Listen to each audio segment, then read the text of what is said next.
Several years ago, when I watched superhero movies, my mom would take a face towel, 2 clothing clips, and hang it on my back. And at that moment, I was a superhero, and I could feel in my body that I could run faster and jump higher. And neighbors were mutants, and all the other kids were secret agents. And I would hid in the plum tree and wait for the perfect moment to save my family from the squeegee and the broom that tried to take over the world. And when the play was over, I would come back to the normal world. But the normal world wasn't so interesting. Neighbors would do all the same things and live the same lives. It was as if they are just extras. And when I watched a scene full of extras, I like to invent their stories. So this one here is John. John wanted to be an astronaut. But someone told him not to live with his head in the clouds. So he decided to apply for an agency, and now he's a supervisor in a factory. This one is Jane. She was born to be an artist. But now she sums up life in cleaning her house with the squeegee and the broom because the paint and the brush were left behind at some point in her adolescence. You see, these are the stories that I grew up watching. A lot of big dreams and beautiful intentions that just fell by the wayside because people needed to fit in this flow of society that says, get good grades at school, choose a college degree that gives you money, find a stable job, get married, raise children, and make sure they follow the very same steps you did, and then die. But on TV, there wasn't a movie about John or Jane. There was a movie about Neo. This guy that had a gun pointed at his forehead, they would dodge the bullet. This guy was a superhero. He would change his world just by getting out of this flow. This was the guy that I wanted to be. But who was I at that moment? I was the guy that dreamt to be a rock star. Until someone told me that this was crazy, and I went to college and became a frustrated engineer instead. But this made me wonder, what is the difference between John and Neo? Why were these stories that inspired me the most in movies, but not in my neighborhood? What did I need to do to become more like a superhero? So I started to observe superheroes. First of all, Neo. This guy is the chosen one. He has a prophecy behind him. I was never the chosen one for anything. You know, I'm Brazilian, and in Brazil we play a lot of football in schools, and you have the captains that choose the kids for their teams. I was always the one left behind. So I couldn't be Neo. Second one, Superman. He's incredibly strong, and he can't fly. I tried one day. I was little, I climbed on a chair, and I jumped to reach my mother. I didn't, so I hit the floor with my chin, and it was a mess. There was blood all over, people were screaming. I can't fly. Third one, Frodo from The Lord of the Rings is a bit more similar to me. He's short, he's thin, he can't fly, but he carries on his chest one of the most powerful artifacts in the world. I carry with me my keys and my phone. I don't have anything magical. But then came the discovery. Now, if you don't have a prophecy, if you can't fly, if you don't have anything magical, don't worry. What may turn you into a superhero is actually a chicken sandwich. You want to know how? I will tell you, but let me first tell you a story. In 2010, I opened with some friends a branch of a global organization, a non-profit organization in my hometown. It's called AIESEC. It exists worldwide, and what we do there is fantastic. We send young people to other countries, and there they do social or professional work, and this experience gives them a different worldview and leadership competencies. So you do that with a lot of young people across the planet, and the result is that you have a whole generation ready to increase their positive impact in the world. In 2011, I was the president of the local committee in my hometown. And we were doing quite well for an organization that had just started. But for me, this story was about to end. In the end of the year, a new president would come into my place, and I would come back to being just an engineering student trying to finish his degree to get a job. Just like John, just like Jane. And who was happy with this? My family, of course. I was the only person in my family to go to college. And my dad's dream was to have his son be a mechanical engineer. But one day, we were at the office, and we were looking at a map that showed in blue all the countries that was part of AIESEC. And there was a hole in South America. This country is Paraguay. And one day, someone threw the comment like, it was so successful, right, for us to bring AIESEC to a new city. Imagine how crazy it would be to take it to a whole different country. At that moment, I felt my heart beating faster. I had goosebumps all over my body. It was like I was doing in the top of a roller coaster, taking a deep breath just before a free fall. But it was the idea that my family would call a recipe for disaster. After all, who is crazy enough to leave everything behind and go to a different country to be a full-time volunteer? It was then when I met a friend. And he said, hey, let's have a snack. And I chose my favorite one, a chicken sandwich. And he started, you know, I've been dreaming to take AIESEC to Paraguay, but it's like the right idea at the wrong moment. I haven't finished college, I don't have money, I don't speak Spanish, I don't even know how to start if I get there. And he said, bro, do you know the story of Hercules? Imagine if it was about a very strong guy, but who received 12 big labors that were greater than the potential he imagined he had, and then he said, this is crazy, this is too difficult. And he went back home, went to college to get a job. Who would remember his story? What difference would it have made in the world? 1 hour later, I was at home with my laptop open, talking to AIESEC management to discover the process I had to go through to go take AIESEC to Paraguay. But it was a state secret. If my dad knew about it, it was game over. So I asked them, what is this first step? And they said, make a study, please, and show us the potential the country has to receive AIESEC. So it was a business plan. I made it, one month later it was done. So I called AIESEC and said, hey, the study is done, what's the next step? And they said, can you please present it to all global authorities of AIESEC? I said, sure. In 2 weeks? Sure. In a conference in Kenya? I said, what? I didn't have money not even to go swimming to Kenya. But when you want something, there is always a solution. So I presented this project to the directors of the university, and you don't know how happy I was when they said they would support me by buying the tickets. When I was leaving the office, one of them shook my hand and said, is everything okay with the vaccination? Do you have your passport ready? I didn't have a passport.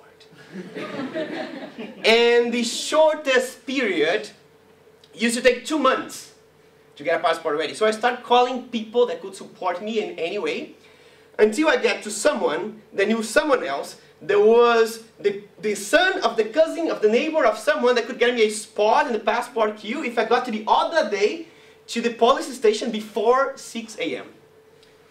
3 days later, I was looking at my photo for the first time in an international document. And one week later, I was crossing the ocean for the first time in the secret mission. Now, in Kenya, the presentation of the project was a success, and the applause of all these authorities had the sound of victory. But I wasn't done yet, I was alone. So I needed a team of other people just as crazy that were willing to leave everything behind and move to me with Paraguay to start this journey. Now, finding these people is not too difficult. Difficult is finding people who want to go to Paraguay. It's not the country that people dream of going to. So I knew that I needed to make them love this country even before I went there. So I started a campaign on Facebook, and I asked for many people around the world to take a photo with a sign saying that they supported the initiative. A few weeks later, we had a lot of photos, a lot of noise. The initiative had a name, had a slogan, had a music, had a video, had financial investment. And I had a team with other 3 people that would join me in Paraguay to start this adventure. So 1 month before I left Brazil to go to Paraguay, everything was about to become reality.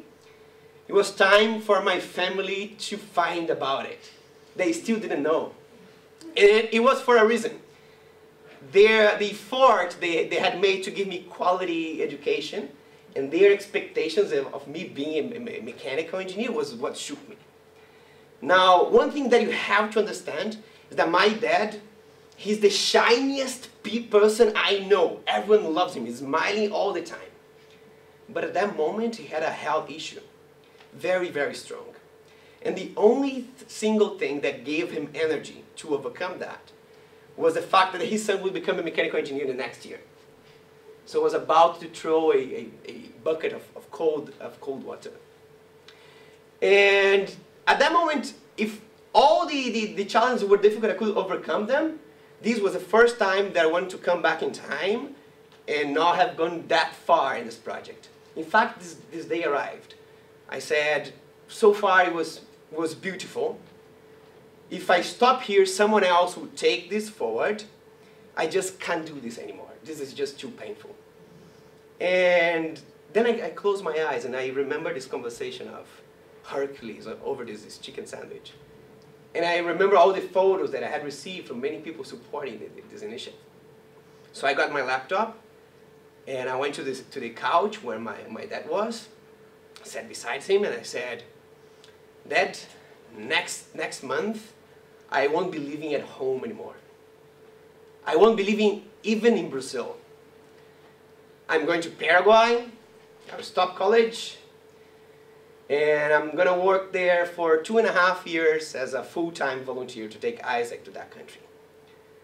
Now, out of all the answers that I expected from my dad, maybe silence was the only one I didn't, and maybe the most painful one. 1 month later, I was crossing the bridge between Brazil and Paraguay. In my suitcase, all my clothes. In my head, a lot of preoccupation. But in my heart, the certainty that I was doing what I was supposed to be doing. And then things started to happen. My team came along, and we organized the first project. We got the first volunteers. And out of all these things, fabulous stories started to happen. Stories like Chio, a girl that was very, very shy, but she participated in the project and she got amazing results. And this made her realize how big the potential she had. And because of that, she took courage to start her own company, to sell cakes that she cooked in her own home. And a few months ago, Chio went to Mexico to teach children at schools everything that she had learned with this journey. And besides Chio, other 70 people had this opportunity to go very far to change their lives and come back home to start changing the world. And I started to travel to different countries to give trainings and tell these stories to other people that also wanted to implement the same idea. And one day, coming back from a conference in Hungary, I called my dad. I wanted to tell him everything that I had lived so far. And I remember that call as though it was today. And he said, Ronan, I'm very proud of what you've done. I know how difficult it was for you to follow your dreams because I was against it. But now you are building things with your own hands. And this was the thing that gave me the most energy to overcome the health issues that I had. The relief came from the bottom of my heart. The dream was realized. The lives of young people in Paraguay was getting a little bit better. My family understood what I did, and my dad was well. Mission accomplished. I'm not the only person in the world that likes superheroes. There was a man called Joseph Campbell, and he spent his life studying superheroes and mythology. And he wrote a book called The Hero with 1,000 Faces. And the most interesting thing about this book is that he found out that there's something in common amongst all superheroes. From Hercules to Neo to Harry Potter. Every single hero shared the same journey. They pass through the same steps. Every hero starts their story in a normal world as a normal person. After that, they receive a call to action. It is a letter from Hogwarts. Is Gandalf knocking at the door saying that you have a mission. And at that point, what happens to the hero is that he refuses the call. He says, I'm not special. But something changes in his mind that it makes him go through this adventure. And then he crosses the threshold. He leaves his normal world and he goes to a magic one where everything is unknown.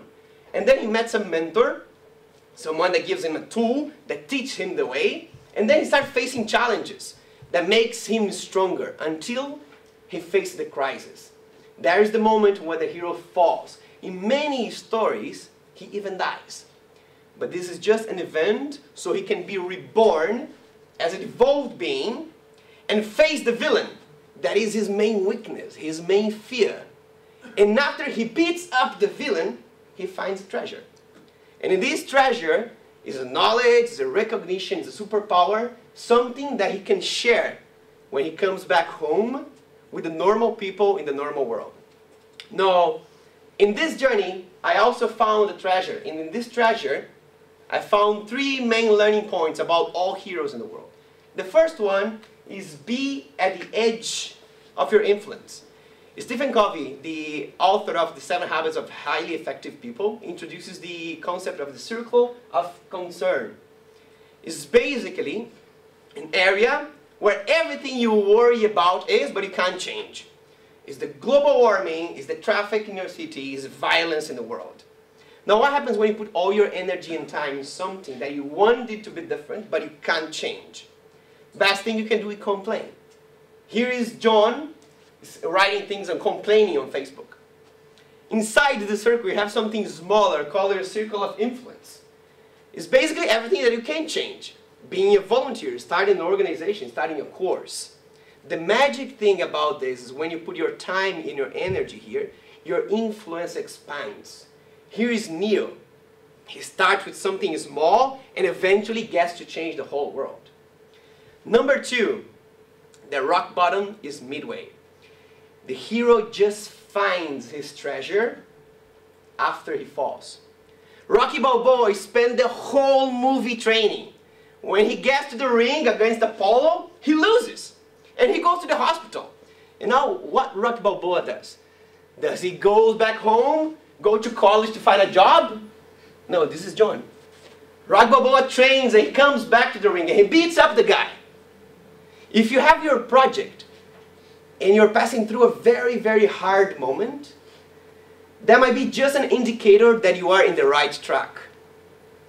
Number 3, answer the call. I want to be an entrepreneur. I want to be an artist. I want to travel the world. But I don't have money.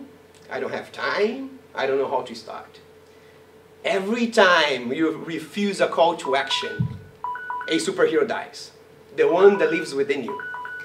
I imagine a world where people just leave what inspires them. They leave this flow of society and they go to adventures and they face their fears. And they find treasures, they come back home and they say, look what I found, look what I learned. I came back to share these things with you. You were born to be a superhero. For the next generations to tell your story. But this depends on one thing. The difference between John and Neo is not a superpower. It's a decision of answering a call. But pay attention to the simplicity. The portal that can take you to the life of your dreams might not be in a magical artifact, but in a conversation with a friend over a chicken sandwich. Thank you very much.